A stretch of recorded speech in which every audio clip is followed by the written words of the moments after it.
Galera, eu quero mostrar para vocês o que acontece nas caixas econômicas federais.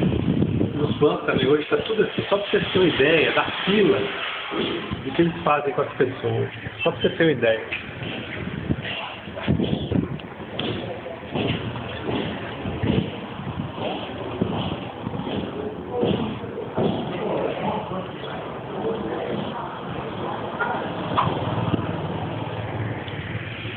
E seu de menos, se você for lá na Caixa Econômica Federal, vai ser a mesma coisa, tá tudo cheio. Todo banco que você for, tá assim, você perde 30 minutos nesses bancos, numa correria danada, você não consegue fazer nada.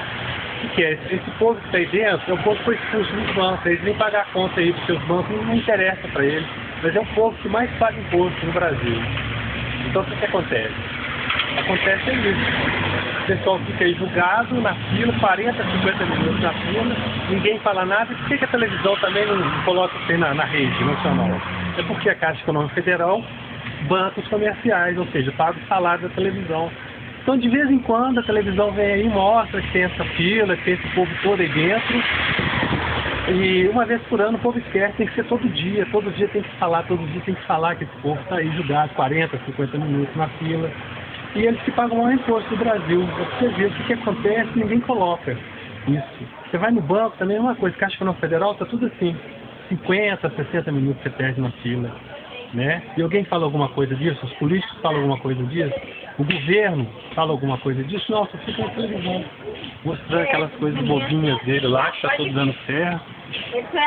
Tudo certo, mas na verdade não tem nada certo. É isso aí, essa bagunça toda aí, ó, esse povo todo confinado, parecendo boi de gado no curral, indo pro matadouro. Quem está denunciando isso? Quem? Uma pessoa ou outra, né? A maioria está com o rabo preso, a televisão está com o rabo preso. Por que a televisão está com o rabo preso? Porque ganha dinheiro em cima de comerciais, o governo dá comercial para eles ficam caladinhos e denunciam. Quem tem que denunciar? A gente, cidadão, que está sofrendo com isso, né? É isso aí, vamos nessa, né? Brasil.